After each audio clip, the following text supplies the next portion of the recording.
Trade relations between South Africa and France coming under the spotlight with 3 months to go before that Rugby World Cup that will take place in France. Those businesses from France and South Africa are positioning themselves in terms of how they can best get the better out of the Rugby World Cup. So those businesses have come under the spotlight today, coming together to try by all means to discuss the economics of sports, looking at really positioning South African businesses to get the best out of that Rugby World Cup that will take place in September. I'm going to bring in Business France to just let us in on what we can expect really where this Rugby World Cup is concerned. We're seeing that at least those trade relations coming under the spotlight, and we're trying to sift through and position those businesses to get the best out of the Rugby World Cup. Welcome to the SABC, Mark.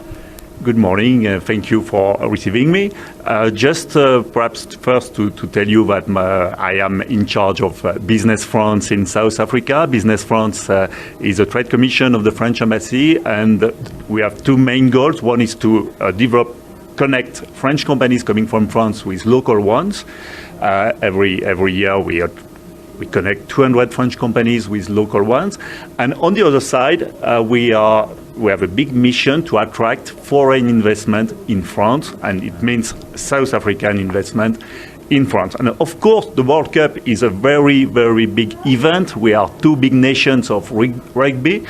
And for this event, we are planning to have specific actions for South African entrepreneurs to develop links between them and Europe, of course, but mainly between them and France. We already have big local investors, South African investors in France. I could name Sibanye Stillwater or Aspen Pharma. But we want to get more, of course, and we are working on this every day. And the World Cup is a very, very nice event to develop these relations between French entrepreneurs and South African entrepreneurs. That means that we will organize what we call Business France Rugby Clubs. It means that for next to every match where the South African team will play in France, we will have side events specifically dedicated to South African entrepreneurs. And during these events, they will be able to meet French entrepreneurs, to visit industrial French companies in the area of the match, and we will try to develop the network between them and between France. We had last week in France, the 1st of June, it was 100 days before the beginning of the World Cup, an event in Paris with a famous rugby star of South African, the Beast. With Business France, we launched this what we call Business France Rugby Club. And we will have 9 Business France Rugby Club in the 9 towns where there will be matches. And of course in Marseille, because South Africa will be playing the first match in Marseille against Tonga.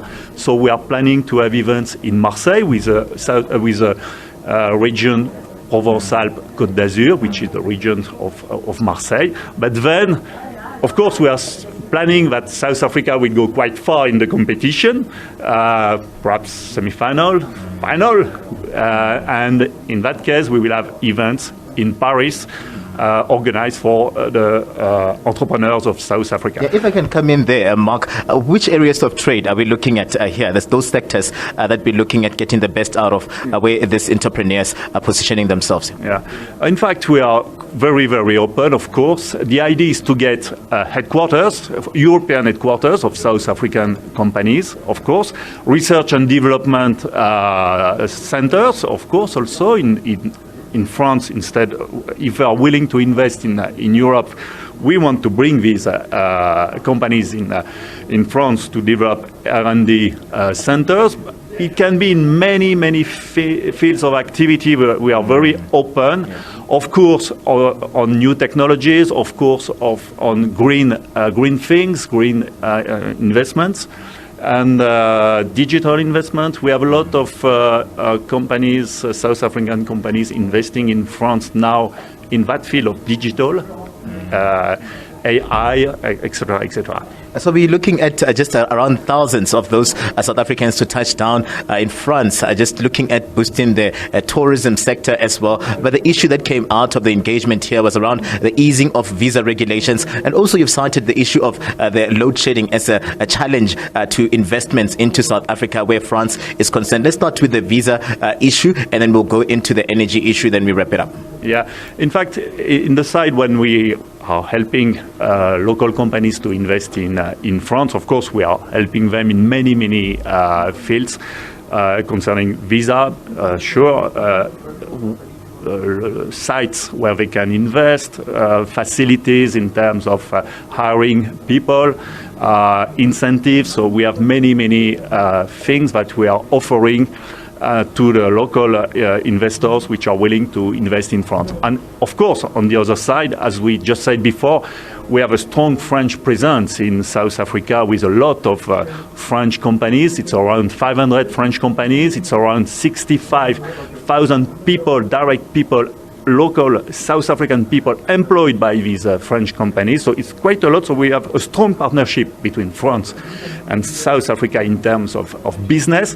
Of course, everything that can facilitate the business for the French companies already settled or which are coming from France, newcomers, is a good thing. And the visa issue, of course, is very important for us. We need a more fluid, easy-going way to get some visa. We need that. And of course, load sheddings are quite